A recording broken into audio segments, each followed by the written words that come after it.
어, 여러분 헬렌 켈러 여사라는 이름은 들어보셨죠? 보지 못하고 듣지 못하고 말하지도 못하는 삼중고의 그런 불행한 인생으로 세상에 태어난 자입니다. 그가 53살 때 유명한 에세이를 발표했습니다. 글을 썼는데 이 책이 리더스 다이제스트라고 하는 내서 말하기를 이 헬렌 켈러의 에세이는 20세기 최고의 글이다 이렇게 극찬을 했습니다. 제목이 무엇인가 하면 3일만 볼 수 있다며 이런 제목입니다. 첫날에 나는 친절과 겸손과 우정으로 내 삶을 가치 있게 해주신 설리반 선생님을 찾아가 이제껏 손끝으로 만져서 알던 그녀의 얼굴을 몇 시간이고 바라보면서 그 얼굴 모습을 내 마음속 깊이 간직해두겠다. 그리고 밖으로 나가 바람에 나부끼는 아름다운 나뭇잎과 들꽃들 그리고 서양에 빛나는 노을을 보고 싶다. 둘째 날에는 먼 동이 트며 밤이 낮으로 바뀌는 웅장한 기적을 보고 나서 서둘러 메트로폴리탄에 있는 박물관을 찾아가 유적 진화해 오고 인간의 역사를 근거로 해둔 유적과 화석을 통해 인류 역사를 확인하고 싶다. 그리고 저녁에는 보석 같은 밤하늘의 별들을 보면서 하루를 마무리하겠다. 마지막 셋째 날에는 사람들이 일하며 살아가는 모습을 보기 위해 아침 일찍 큰 길에 나가 출근하는 사람들의 얼굴 표정을 볼 것이다. 그리고 나서 오페라 하우스와 영화관에 가 공연들을 보고 싶다. 그리고 어느덧 저녁이 되면 네온 사인이 반짝거리는 쇼윈도에 진열되어 있는 아름다운 물건들을 보면서 집으로 돌아와 나를 이 사흘 동안만이라도 볼 수 있게 해주신 주님께 감사를 드리고 다시 주님과의 깊은 교제를 나누는 암흑세로 들어가고 싶다. 이런 글을 쓴 거예요. 물론 에세이에 지나지 않습니다. 눈을 그가 소원한 대로 뜨지는 못했어요. 그래서 3일 동안 세상을 보는 기적은 없었습니다만은 얼마나 그가 남긴 이 에세이가 감동적인지 모릅니다. 우리는 늘 봅니다. 늘 듣습니다. 그렇죠? 그런데 우리 속에는 별 감동이 없죠. 그날 그냥 살아가는데 어떤 사람에는 그것이 너무도 큰 기적이고 감사의 조건이고 황홀하고 그런 것이죠. 여러분 죽음을 앞둔 사람은요 며칠만이라도 더 살 수 있다면 그런데요 내 자산 전부를 다 줄 테니까 나 며칠만 살려달라. 그리고 자기가 지금 살아온 하루하루가 그렇게 소중한지를 몰랐다. 이러면서 너무너무 안타까워하면서 생을 마치는 사람도 있다고 그래요. 우리 일상 자체가 축복입니다. 알고 살아야 돼. 아침에 출근하고 저녁에 퇴근하고 혹은 하나님께서 맡기신 사명 감당하고 건강한 모습으로 음식을 먹고 배설을 하고 사랑하는 가족들과 담소를 지내면서 하나님이 주신 은혜를 서로 이야기하는 거 아무나 누릴 수 있는 축복이 아니라고요. 아멘. 별로 안 하시네. 감사하면서 살아야 됩니다. 하나님 감사합니다. 하나님 감사합니다. 그러고 살아야 돼요. 어떤 그리스도인이 하나님의 은혜를 받고 보니까 하나님께로부터 받은 은혜를 좀 나누어 주고 싶더래요. 그래서 서울역에 노숙자들 밥 퍼주는 그곳에 가서 나도 이곳에서 봉사하고 싶습니다. 그래서 그러시죠. 그래가지고 노숙자들 뒷바라지 해주고 그다음에 음식 줄 서 있는데 여러 가지 봉사해줄 거 봉사해주고 그런데 계속 감사합니다. 감사합니다. 감사합니다. 감사하다는 말이 귀에 들리더래요. 그래서 노숙자들이 음식을 받으면서 고마워서 감사합니다 그런 줄 알았대요. 근데 감사합니다, 감사합니다 하는데 똑같은 음성, 똑같은 음정, 똑같은 소리들이에요. 한 사람이 하는 소리들에. 그래서 이렇게 들어봤더니 밥을 퍼주는 봉사자가 감사합니다, 감사합니다, 감사합니다 그러더래요. 받는 사람은 당연히 뭐 거기부터 가고 그냥 받아가는 거고, 그 사람들이 감사합니다, 감사합니다, 감사합니다 했는데 도리어 봉사하면서 밥을 퍼주는 이가 감사합니다. 그런데 번뜩 마태복음 25장의 말씀이 생각나더래요. 거기 오른편과 왼편에 있는 자들에게 주님이 하시는 말씀이 나오는데, 내가 옥에 갇혔을 때 내가 돌아보지 아니하였고, 헐벗을 때 옷 입혀주지 아니했고, 목마를 때 물을 주지 아니하였고, 배고파할 때 음식을 주지 아니했다. 언제 우리가 안 그랬습니까? 지극히 작은 자에게 한 것이 아니한 것이고 내게 아니한 거야. 또 오른편에 있는 자들에게는 내가 목마를 때 너희는 먹을 것을, 마실 것을 주었고, 배고파할 때 먹을 걸 주었고, 헐벗을 때 입을 옷을 입혀주었고, 내가 갇혔을 때 돌아봤고, 병들었을 때 의문해 주었다. 우리가 언제 했어요? 지극히 작은 자에게 한 것이고 내게 한 것이야. 아멘. 그러니까 그 감사하는 자의 마음속에는 내가 구원받아서 예수님, 이 사람들이 지금 노숙자라고 생각하지 않고 이 지극히 작은 이 사람들이 예수님이라고 생각하고, 나를 위해 살찢고 피 흘리신 예수님이라고 생각하고, 고맙습니다, 고맙습니다, 감사합니다, 감사합니다 하면서 봉사를 하더라는 거예요. 여러분, 받아서 감사보다도 베풀며 감사한 성숙한 감사가 더 귀한 감사입니다. 주라, 그리하면 너희에게 줄 것이야. 후이되어 누르고 넘치도록 해서 채워주겠다. 하나님 그러시잖아. 먼저 받아라 하지 않습니다. 주라. 그러면 더 많이 줄게. 얼마나? 후이되어 넘치도록 흔들어가지고 확확 해요. 네가 채우는 축복을 경험하게 될 것이라고 하나님은 우리에게 약속을 하고 있어요. 오늘 본문은 여러분, 사도 바울이 예수님을 처음 만나고 예수님과 첫 만남을 통해서 충격을 받죠. 예수님이 살아있으리라고는 생각도 못했죠. 기독교인들이, 당시 초대교인들이 죽은 예수를 살았다고 거짓말 치면서 혹세무민하는 기독교를 만들어 놓고 유일하신 하나님에게 아들이 있다고 사기치는 줄 알았다. 그래서 기독교인들을 잡아 죽이고 잡아 가두는데, 그것이 곧 하나님의 일이고 하나님의 의를 이루는 일이라고 생각하고 최선을 다해서 그 일을 했다고요. 스데반 집사를 돌로 때려 죽이는데도 제일 앞장섰던 젊은이가 이 사울입니다. 그래도 직성이 안 풀렸어요. 기독교에 대한 적개심과 분노가 이글이글 막 끌어올라서 유대 안에 있는 기독교인들만 잡아가지고 결박시킨 것이 아니고 대제사장들에게 가서 기독교인을 잡아올 수 있는 구속영장을 받아가지고 다메스크라고 하는, 지금의 다마스커스입니다.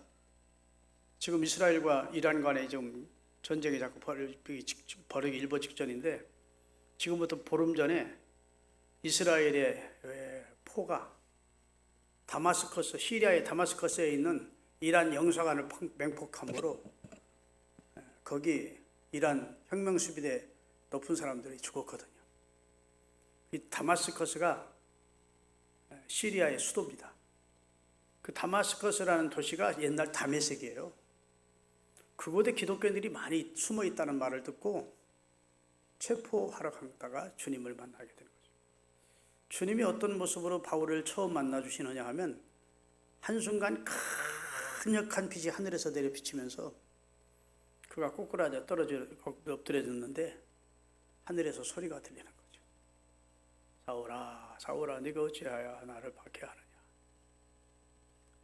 첫째는 강력한 빛으로, 두 번째는 소리로, 하늘의 소리로 사울을 꼬꾸라뜨리고 처음 만나 주십니다.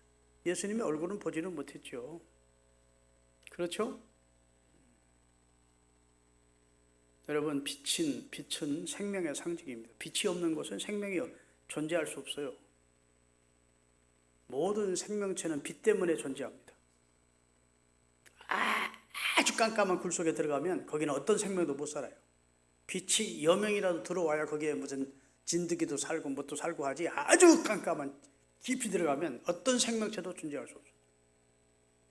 빛이라고 하는 것은 이런 나무도 그 빛 쪽으로 계속 가는 겁니다. 해바라기가 해를 바라보듯이 모든 식물은 빛을 향해 간다.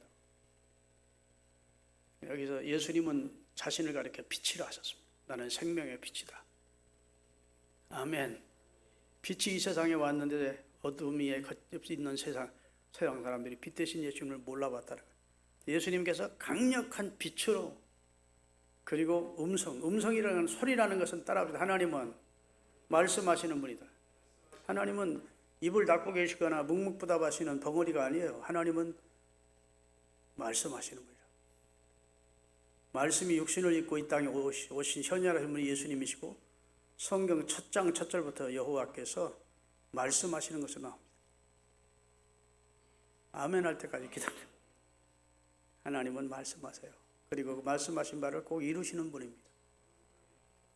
그러니까 빛과 말씀으로 사울을 만나주신 거죠. 그분이 예수님인지를 몰랐어요. 주여!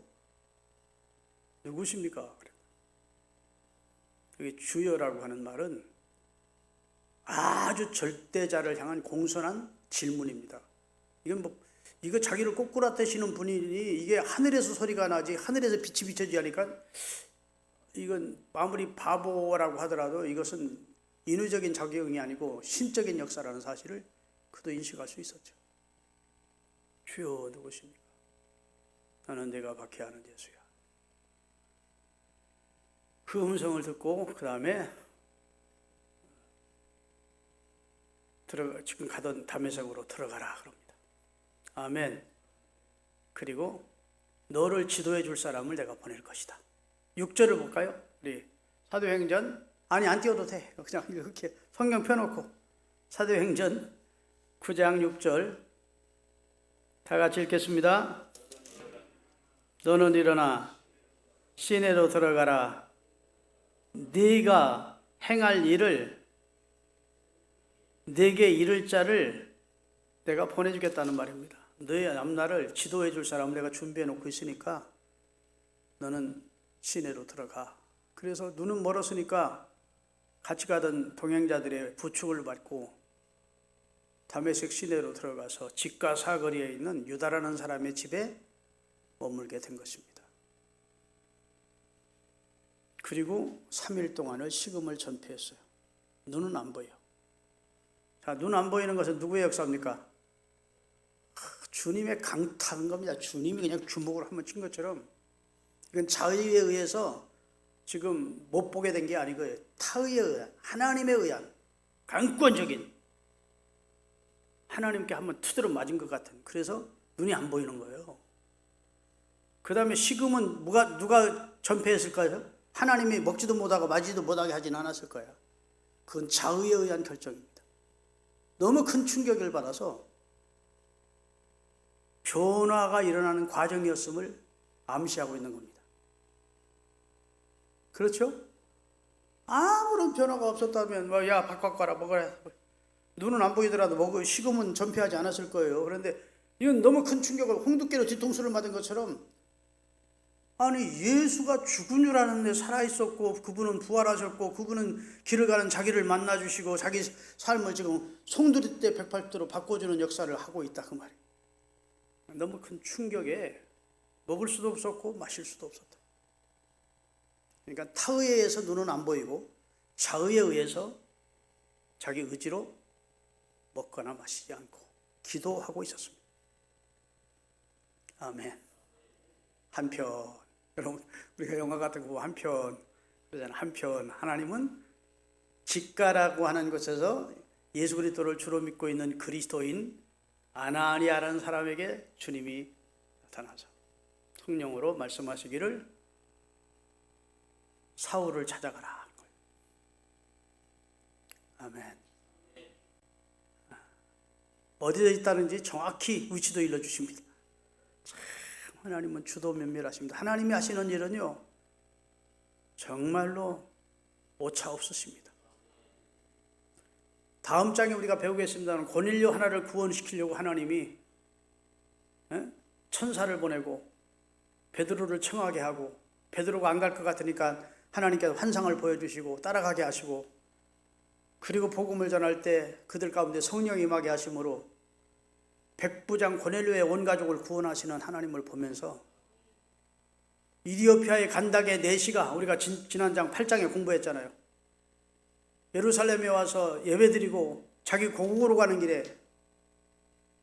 사마리아에서 열심히 주의 일을 잘하고 있는 빌립 집사에게 광야로 가라 해서 광야로 가서 그 이디오피아의 간닥의 내시에게 복음을 전하게 하시고 그를 예수 믿고 세례받게 하시어 보내게 하시는 하나님의 주도 면밀하심을 봅니다.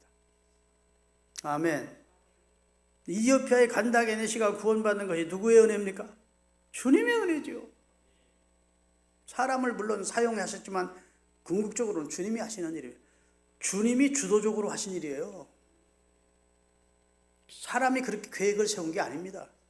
내가 가볼까? 직가로 한번 광야로, 그런 거 아닙니다. 내가 가는 길에 어떤 성경 가르치는 사람이 나타날 거야, 그리고 기대한 것도 아닙니다. 그 모든 일을 주도하신 이는 하나님, 주님이시라고. 오늘 바울을 변화시키는 일을 주도하신 이도 주님이시죠. 아나니아가 사울에게 갈 사람이 아니죠. 얼마나 쫄아 있습니까? 그는 예루살렘에서 예수 믿는 우리 형제들을 다 잡아 죽이고 가두는데 손목에 섰던 사람이고, 여기 온 것도 지금 우리 결박하러 왔다는 말을 내가 들었는데, 아니 주님 어떻게 그 사람한테 나를 보내십니까? 그런 입장 아닙니까? 많이 쫄아 있었다고. 사울은 아주 악명 높은 기독교 박해자였다. 그것이 아주 이방 나라인 다메섹에 있는 성도들까지 다 소문나 있었다고. 그러니까 자의로 가서 복음 전할 입장이 아닙니다. 그런데 주님께서 사울에게 가래. 아멘. 그러니까 주저하죠. 아유, 주님 갔다가는 큰일 납니다. 아유, 나 무슨 공경 당하라고 그걸 나를 보내십니까? 이런 뜻이었죠. 주님의 말씀을 가라. 그는 이방 나라에 복음을 전하게 하기 위해서 내가 택한 그릇이야. 이 말씀이 너무 은혜로운 말씀이에요. 눈물이 나는 말씀이에요. 아니, 사람 많은데 어떻게 사울을 택해서 주의 종으로 쓰시겠다는 거예요. 사울의 입장에서는 너무너무 감사한 일 아닙니까? 아니, 그 당시 사울보다 나은 사람들이 어디 하나둘이었겠어요? 사울보다 예수님께 대한 호의를 가지고 예수님을 믿고 따르는 사람들이 하나둘이었겠습니까? 근데 죄인 중에 괴수를 내치지 않고 심판하지 않고 그에게 선도자를 보내서, 야, 너희 가를 지도해 줄 사람 있을 게야. 그것이야 시내로 들어가 하시더니 10절에 보니까 다메섹에 살고 있는 아나니아에게 가서 지도해 주라. 그 기도하는 중이야. 사울이 지금 네가 올 줄 알고 있어. 그 말은 무슨 말입니까? 이미 주님께서 아나니아라는 자를 네한테 보내서 네게 네 길을 지도해 주고 너를 위해 기도해 줄 것이라고 일러 주었다는 말입니까? 아닙니까? 일러 줬다는 말이에요. 다시 한번 그 내용을 읽겠습니다. 자, 몇 절이야? 14절부터 읽겠습니다. 여기서도 주의 이름을 부르는 모든 사람을 결박할 권한을 대제사장들에게 받았나이다 하거늘 주께서 이르시되 가라. 이 사람은 내 이름을 이방인들과 임금들과 이스라엘 자손에 전하기 위하여 나의 택한 그릇이야. 그가 내 이름을 위하여 얼마나 고난을 받아야 할 것을 내가 그에게 보이려 하시니, 아나니아가 떠나 그 집으로 들어가 이르되 형제 사울아, 주 곧 내가 오는 길에 나타나시던 예수께서 나를 보내어 너를 다시 보게 하고 성령으로 충만케 하신다. 아니, 거기 읽기 전에 우리 11절부터 읽겠습니다. 주께서 집 가라 이르시되 일어나 집 가라 하는 거리로 가서 유다의 집에서 다섯 사람 사울이라는 사람을 찾으라. 그가 기도하는 중이다. 12절, 그가 아나니아라는 사람이 자기에게 들어와서 안수하여 다시 보게 할 것을 이미 내가 보여주었다. 하나님이 먼저 앞서가서 일을 하시고 계신 겁니다. 그리고 아나니아를 보낸 거예요. 기가 막히게 매치가 되게 하신 것이죠. 그러니까 아나니아를 보통 사람 대하듯 했겠습니까? 사울의 입장에서는 구세주로 보였겠습니까? 하나님이 보낸 귀인으로 보인 거죠. 그런데 아나니아가 양반아, 왜 그렇게 기독교에는 박해했어? 이러지 않아요. 따라합시다. 형제 사울아. 성경 읽으면요, 감동되는 면이 얼마나 많은지 몰라. 한 단어 하나하나가 팍팍 마음에 와닿는 내용이 너무 많아요. 형제 사울아. 자, 기독교의 극렬 박해자에서 이제는 뭐가 됐어요? 예수 그리스도를 주로 믿는 형제가 됐음을. 형제 사울아. 네가 다메섹에 오는 길에 너를 만났던 주님이 나를 네게 보냈다.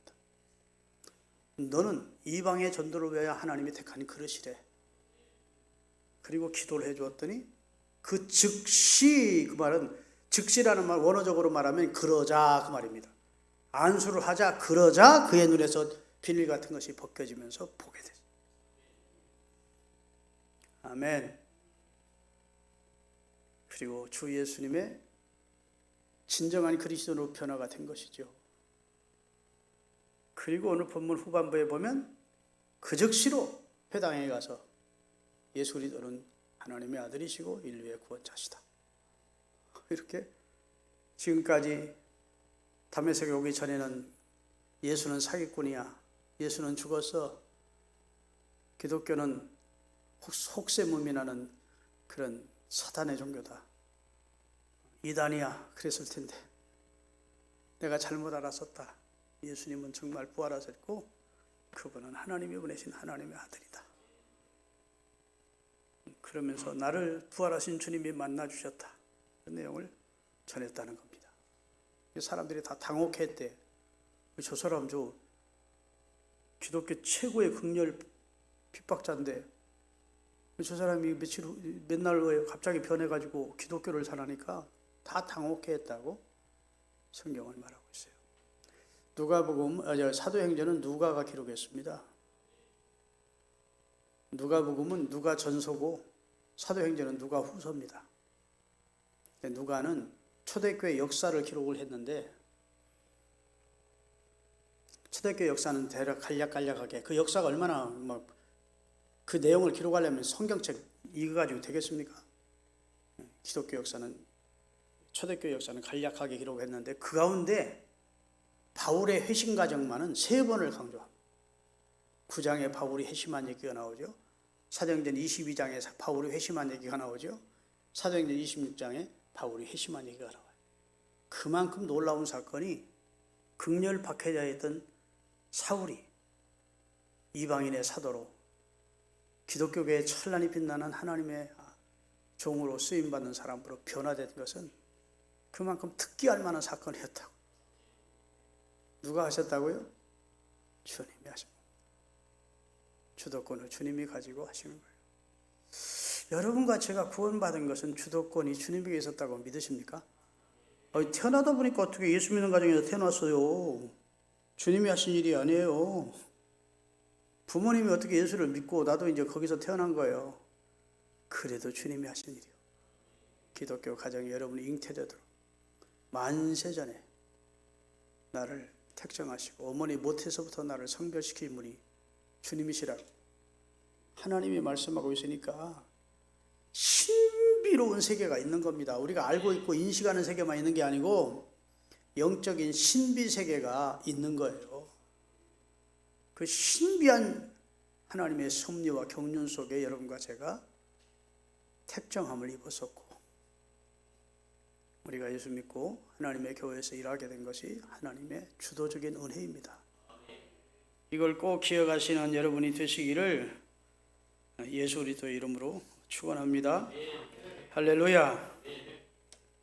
자, 은혜 받고 바울이 한 일이 뭐예요? 전도하는 일을 시작했다. 은혜 받은 자는 자신에게 은혜를 주신 주님을 전해야 됩니다. 그게 사명입니다. 절로 그게 돼야 됩니다. 주님을 정말 제대로 한번 만나면 입만 열면 주님을 전하지 않을 수가 없게 바뀌어지는 것 같아요. 아멘. 나를 죄와 사망에서 구원해 주신 주님을 전한다. 사울이 다메섹으로 가는 길은 참으로 지내놓고 보니까 그 길이 은혜로운 길이었어. 살기 등등해서 예수 믿는 사람 잡아 죽이려고 가던 길이라 이게 무슨 은혜로운 길인지를 몰랐는데 지내놓고 보니까 다메섹으로 가는 길이 은혜로운 길이야. 하나님이 자기를 위했던 구체적인 계획을, 구원 계획을 실천하는, 이루시는 길이었어. 우리가 구원받고 나면요, 지난날 우리 주마등처럼 지난 날이 지나가면서 그 일이 내게 있어야 했었구나, 있어야 될 일이 있었고, 만나야 될 사람에게 만났고, 아멘. 네. 그런 걸 우리가 느낀다고요. 내 인생은 내가 스스로 계획하고 걸어온 게 아니고 나를 향한 하나님의 경륜, 구체적인 계획이 있었구나. 나는 그 당시 그걸 몰랐는데 지내놓고 보니까 우리 하나님이 나를 향한 놀라운 경륜과 섭리가 있었구나.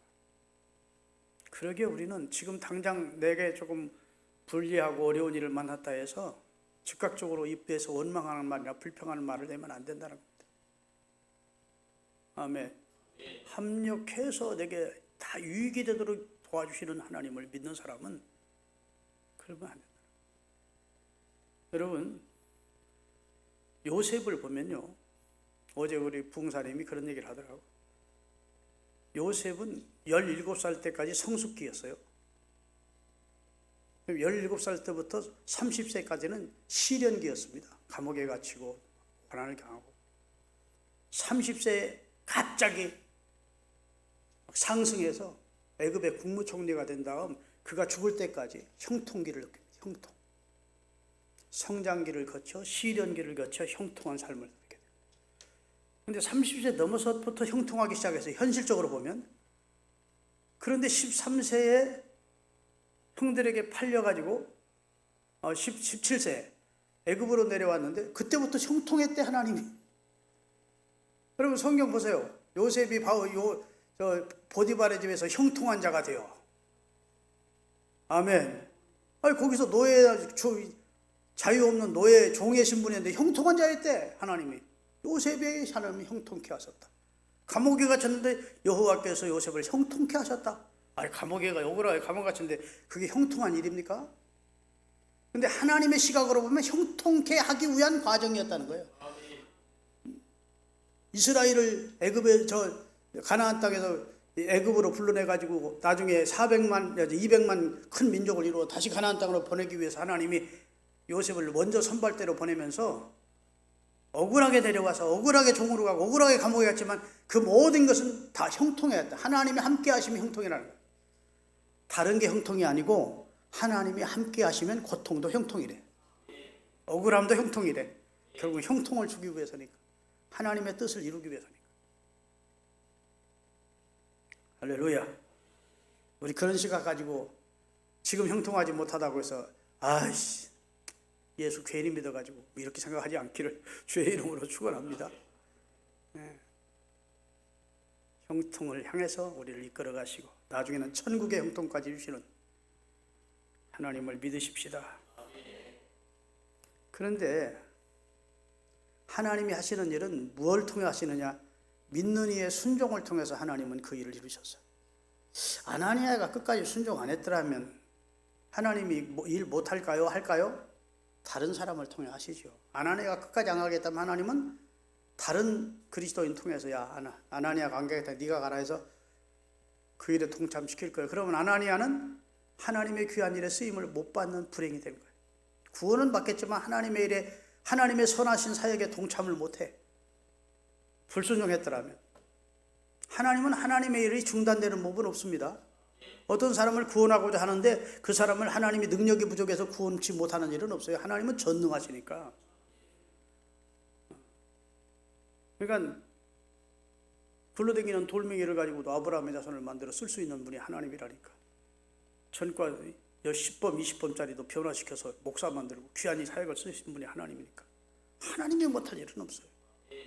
하나님이 여러분과 저에게 어떤 순종을 명하실 때 감동으로, 말씀으로든지 기도 등의 마음의 감동으로든지 순종을 명하시면 예 하고 순종하셔야 됩니다. 그럼 하나님의 영광에 동참하게 되는 거예요. 아나니아가 자기 생각을 포기하고 그 사람 나쁜 사람이라던데요. 예수 믿는 사람 잡아 죽이는 사람인데요.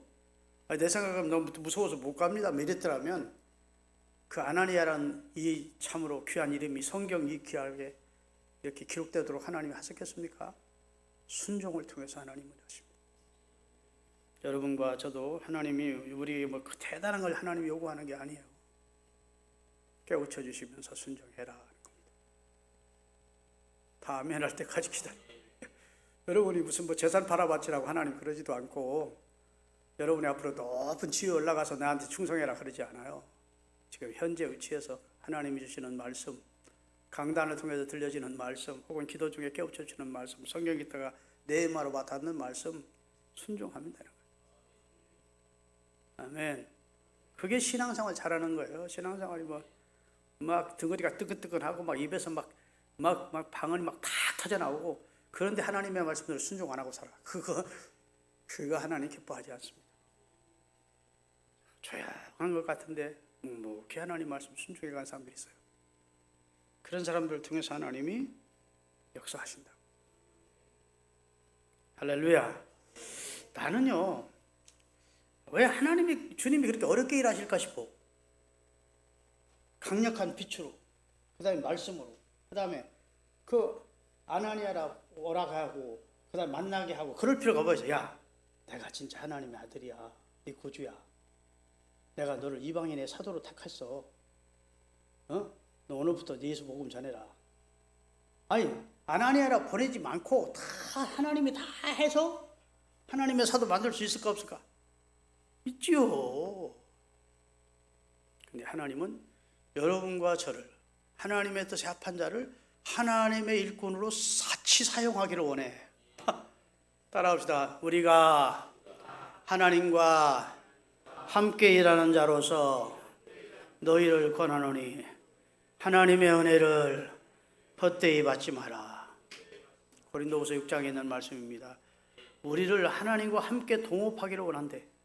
그리고 우리를 통해 영광 받기를 원한대. 하나님이 다 할 수 있지요. 인간 구원하시고 인간 성령 주어서 다 반드시. 그래도 하나님은 사람을 통해서 사람을 구원하시고 사람을 통해서 하나님의 뜻을 이루시고, 아멘, 사람을 통해서 일하시기를 원하세요. 이렇게 복잡하게 안 하더라도 누구 너 아나니아가 네게로 올 거야. 아나니아에 또 가서 야 아나니아야 그 집으로 가라. 이렇게 안 하고도 주님이 홀로 역사하셔도 되는데, 주님은 주님의 마음에 합한 사람을 통해서 주님과 함께 팀워크를 이루어 함께 일하시고 영광을 받으시고 그 사람을 축복하시기를 원한다고요. 따라합시다. 우리가 하나님의 동역자이다. 네, 기도하시겠습니다. 거룩하신 주님, 오늘 주의 전에 나와서 수요 예배를 드리면서 사울을 바울로 만들어 가시는 하나님의 놀라운 역사를 배우게 해주시니 감사합니다. 하나님은 하나님 홀로 다 하실 수 있지만 믿는 자의 순종을 통해서 하나님은 하나님의 일을 하고 하시고 또 하나님이 뜻하신 일을 이루시고 영광을 거두시되, 그렇게 완악하고 강팍하고 참 기독교 박해자에 있던 사울을 내 이름을 이방에 전하기 위한 나의 택한 그릇이라고 선택해 주시고 구원해 주시는 하나님의 큰 사랑에 우리가 참 눈물겹습니다. 그런 은혜를 우리가 잊고 구원받았습니다. 주님 감사하며 신앙생활하게 해 주옵소서. 예수님의 이름으로 기도하옵나이다.